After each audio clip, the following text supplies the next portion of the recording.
Hello folks, this is the page of No More Noise Toronto. Very soon we're gonna go to depute at the Toronto Public Health to make a priority. Noises are a public health concern.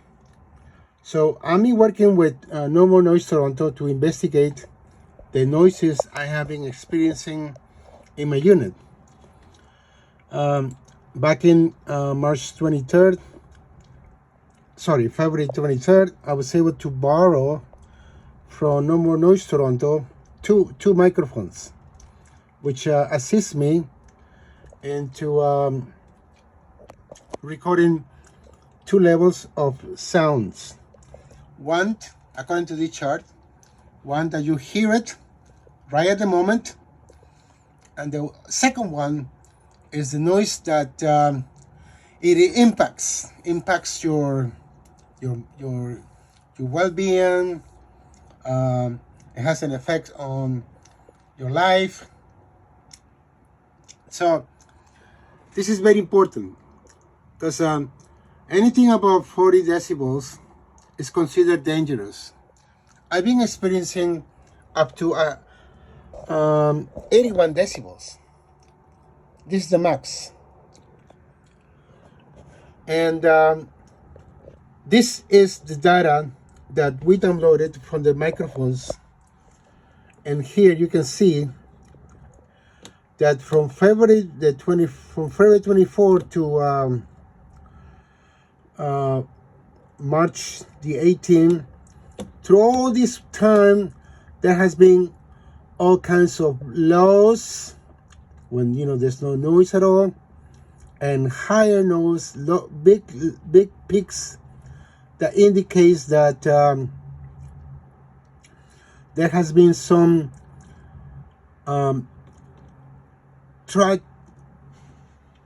high noises that comes from the unit above, from 1104. So I'm going to try to get into this information. I'm going to try to go here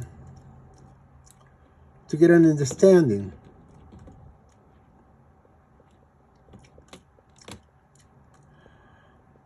Something terrible happened here on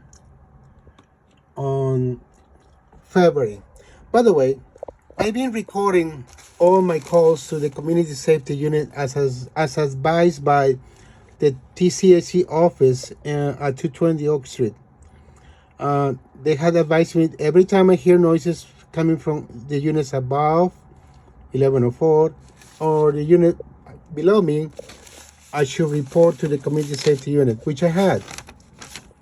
Also, I keep a log of all the interactions through the day with indicating what type of noises were heard during the time. For instance, I'm gonna try to go to this time, date and time, for you to understand, how horrible the noises were in my unit. As you can see, this information has to be entered to indicate that these high level peaks were the result of banging noises coming from 1104. Again, this is information that has been recorded on my calls to the community safety unit. These are the times it happened, and this is the intensity. Imagine that, trying to sleep at night. So I'm going to go a little back. Again, I borrowed these microphones from No More Noise Toronto, And those noises, those two microphones have a different function. In this graph, you can see it, how it sounds, how did it record it, first mic, and the high levels recorded on the max average was 73.2 decibels. Imagine 73.2 decibels at 3 o'clock in the morning, at 2 o'clock in the at different hours of the day, by the resident living upstairs. And by the way, those noises are intermittent. It doesn't happen continuously. So here is a comparison of both microphones. As I stated, one records the real noise happening, and the other one is what you feel it. So I'm going to expand it a little bit more here. So there you are. Two different graphs. Here in my laptop, I have same information, which I will be providing to my landlord. This is my first video, so I apologize if I am not the greatest tutorial person, but I'm doing my best to let you know that what have we heard. See, all these peaks and valleys indicates it says a lot. It tells a lot of information. Over here is the low sounds, and these are the high sounds. And again, everything is backed up with information that was given to the community safety unit officers for them to investigate. It's been 6 months of calling the CSU office, and nothing has been done to address this problem.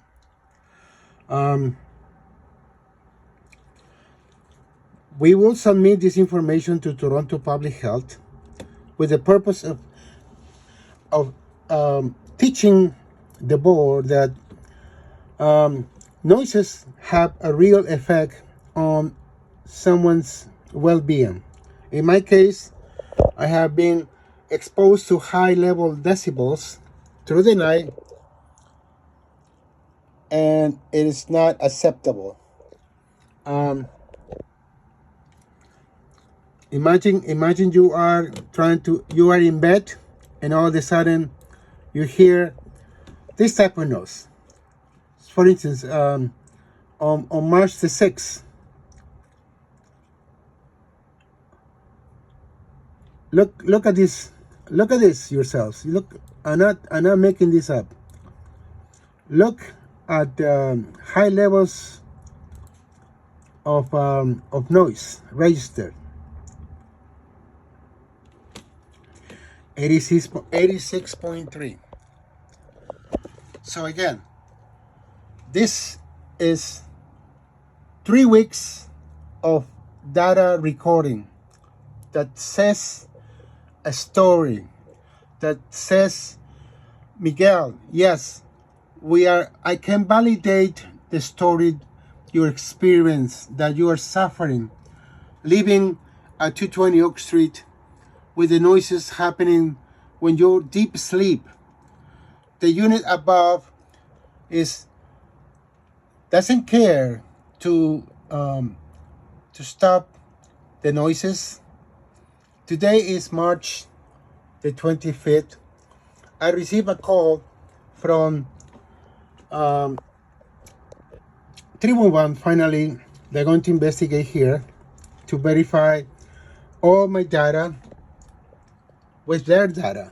So again, this is important information that will assist my landlord to believe that what I have experienced is these are not something that I hear in my head, but what I hear when I'm awake violently at, in the nighttime, right? So they're different. It goes from February the 24th